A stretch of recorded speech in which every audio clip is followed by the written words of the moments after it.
Hi, I'm Chuck Dorsett for Weaver Leather Supply, and this is the Leather Element.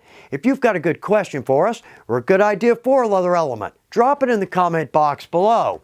Also, if you want to know when our videos release, just click your notifications. You'll know exactly when these come out. So how about a shop tricks? Let's see if there's something in here that can help us out in our shop. And we're going to start with keeping one very important tool sharp. If we're working in veg tan, chances are we're going to be using an edger, and it's imperative we keep this sharp. Now, Weaver, we've got a great strop board if we're doing some good production. But for us crafters, if we're not, here's an easy way to sharpen our edgers. Well, first off, right here, I've got small nails on all of my cutting tables, and I'm going to take some of the rouge. Now, again, at Weaver, we've got multiple levels of this, but this is the white, and this is going to last for years. So I'm going to take some of the thickest Ritza thread. This is the 1.2. Doesn't really matter. Let's go with what we've got in our shop. Let's take our rouge, and let's add some of that. Good. All right, we've got that. Now let's take our edger, and I'm going to straddle that, and I'm going to pull that towards me. Let's do this maybe 8-10 times.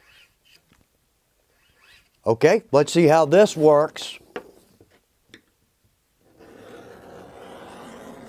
Very nice. We've got a sharp edger. A crooked oblong punch will absolutely ruin our day, but if it's not too bad, there's a chance we can fix this. Well, what we're trying to do, I'm going to center my oblong between my two rivet holes, and I want to lay this in as parallel as I can get this to the edge of our leather. Yeah, we can see that one's off. Well, in our defense, first off, what happens to me quite often is I'll hit it once or twice, and the tool will bounce. I won't see that. Now we've got a crooked oblong. All right, so let's try this. Let's take our oblong. Let's come back in on this side. Good. Now let's do our best to get that parallel. Good. Okay, let's do the same thing on the other side.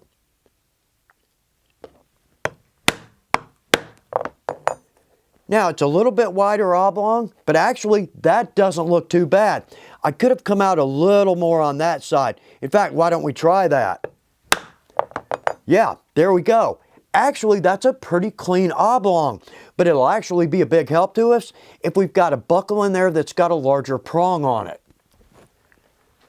And back to our edger, because this is a good point. This happens to me from time to time. I've got a veg tan, but it's a little bit softer. So when I edge this, it edges, but also that leather wants to ripple up a little bit. All we have to do is reverse the edger and come back across that. So let's say we edge that side. All right, let's flip this around. Let's flip the edger in our hand, and then let's work back across that. That should help. But secondly, if you don't really feel comfortable that you can get a good consistent edge holding the tool like this, well, again, let's flip this around. This is a master tool edger. It's got a larger handle to it. That is very comfortable in my hand. So now I can come back across my leather. Very good. I feel like my hand is very stable and the tool is very stable. So therefore, I'm going to get a good consistent edge. I love working with the hair on cow. We can do so many great projects with this. But if you've ever cut into this, the hair is an absolute problem. It goes everywhere. Now, we can shop vac our cutting table, but if you've ever tried to vacuum leather, that is a comedy of errors. And I certainly don't want a project going to a friend or a customer that looks like that on the inside. So easy enough. Let's take some tape. And just about any tape will work. I like to keep packing tape in my shop. But let's lay that on our leather. And there we go. That takes that hair right off. Actually, perfectly. This is rare, and I've done my best to try to get this to happen on camera, and it absolutely will not.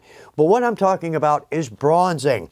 Say we take a piece of leather, we dye this, then we come back, we want to add a darker color or an additional coat. And now we've got this metallic patina on our leather. That is simply called bronzing. All we need to do is let's take a little alcohol and rub that right off. We'll never see it again. It is simply elements of the dye stuff that remain on the surface of the leather, but that's all it is. No reason to panic. Well, I hope there's something in here that can help us out, because the biggest point here, let's make the most finished project we can. And if we do that, we're going to love every minute of being in our shop. I hope that's the case. Thanks for taking time to watch The Leather Element. Good luck with your projects.